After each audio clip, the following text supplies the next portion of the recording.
That we give academic credit for working in campaigns. So if you're interested in working in a campaign and want to get not only sort of politically aware and enthused about that, but if you want to get some type of academic credit, please see me in the political science department.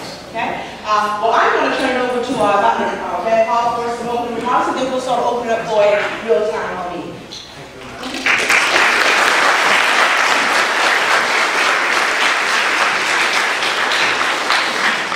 I'm going to use the microphone. I've been giving a lot of speeches and my voice is a bit raspy, so I'm going to cheat and use the microphone. I'd like to start by recognizing Ed Mills, who's in the audience, who's also another candidate for the state senate here locally.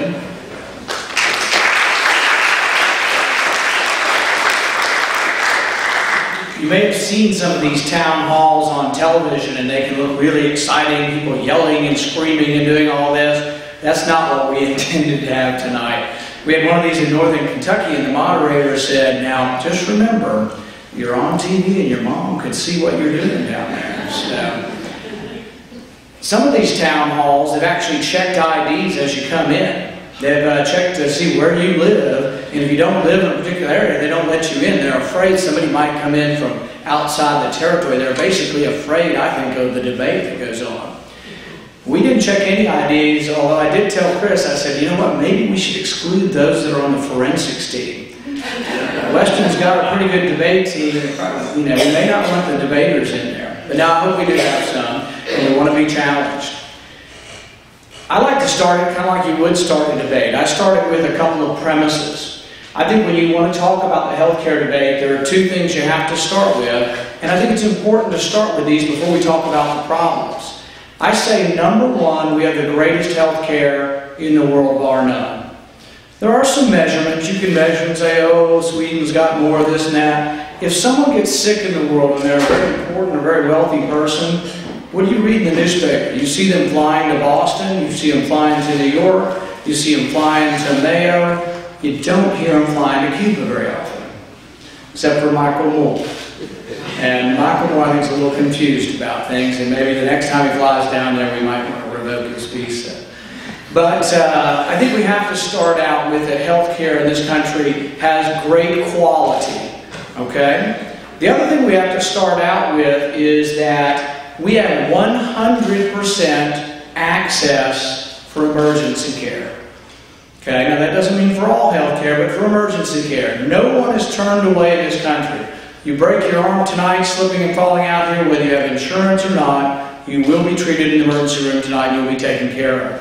So we have very good quality, we have 100% access to emergency care. Those are the good things. But we all acknowledge there are some problems. So let's talk about what the problems are. I divide the problems into two categories. There's access to health care, non-emergent health care, and there's expense. I think the debate in Washington is being driven by access. They tell you over and over again about the 46 million people who don't have insurance. And we can accept the number. I think the number is fairly accurate. But we have to then ask, who are these 46 million? Well, you can divide them out and you can see who they are. A third of them are eligible for Medicaid but haven't signed up. Why don't they sign up? Because we have 100% access through the emergency room. And to some people, it's more of a hassle to go sign up for Medicaid than just to show up in the emergency room, which leads to another problem, overcrowding in the emergency rooms and elective procedures in the emergency room. But a third of the 46 million, we already have a government program for. So I take them immediately out of the equation. That's a third of the 46 million. A third of the 46 million make more than $50,000 a year. Well, you can make $50,000 a year and it still might not be much money if you have 4 or 5 kids and you've got to have insurance. So you can see how there's a problem. But these people are not destitute. They just think insurance is too expensive and they can't either buy it because of their budget or they're choosing not to buy it. But they're not absolutely destitute. So I take the other third that make more than $50,000, I say they're not part of access problem, they're part of the expense problem. So that's 2/3 of it. 1/3 we already have a government program for. Another third make enough money to buy insurance, but it's too expensive. So I think we put them into the expense category. 20% of the 46 million have come into this country illegally. And I think that's a problem to drive a public policy debate over giving something that we all have to pay for to people who broke the law to come to the country. So I would also say that there's another answer to the debate other than just saying we have to provide something for free. The 46 million also involves a lot of young people who are healthy. They're trying to get their first job, or they're in between their college and their first job. They're without insurance for less than a year. That's always been ongoing and always will be. There will always be a transition for young people getting out of school who don't have health insurance. So I think the access part of the equation is overstated. I'm not saying it's non-existent, but I think it's overstated. It's driven the whole policy debate in Washington. What I hear from people on a day-to-day basis in my office and throughout the community is the expense. People are unhappy about the expense. I can afford my health insurance, but I'm still unhappy about the expense of mine. I have a $5,000 deductible, and mine is still going up at 17% a year. So I'm unhappy about the expense. People are unhappy about pre-existing conditions.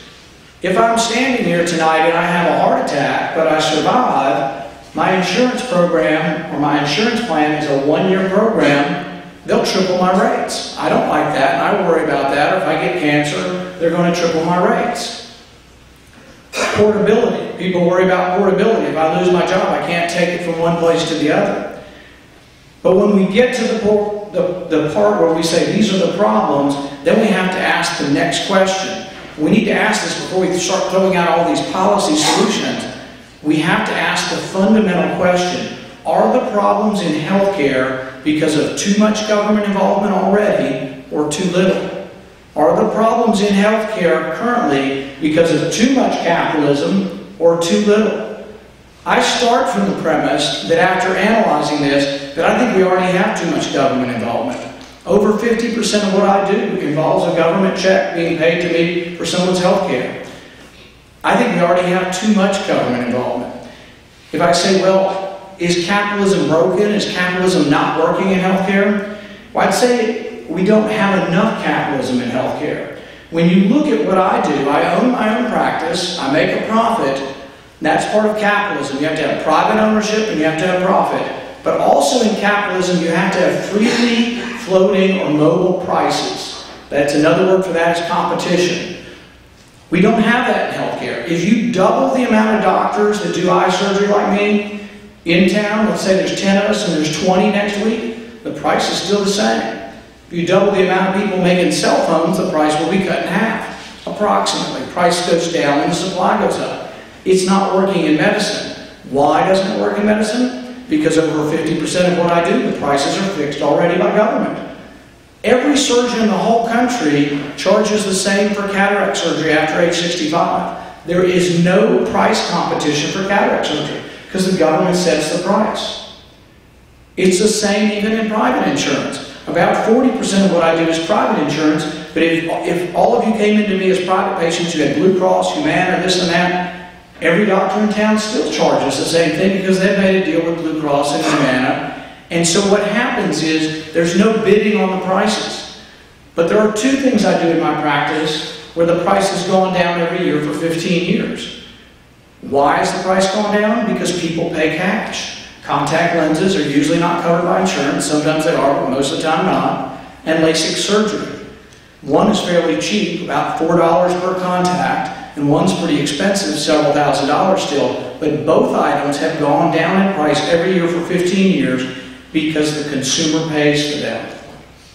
But here's the counterintuitive part. People have their health insurance and they say, oh, I don't want to pay when I go to the doctor. I want my $10 copay. The problem is when you do not pay to go to the doctor, when there is not that punishment, then there's no freely fluctuating prices. People tend to overutilize it, and if it's completely free like the government, they go all the time. People who are on Medicaid don't have to pay at all. They go all the time, and the system gets overutilized and overburdened. And what we have currently with Medicare is already short of money. About 4 years ago, we added every senior citizen in the country can now get free drugs, free prescription drugs. That sped up the demise and the bankruptcy of Medicare by several years. Medicare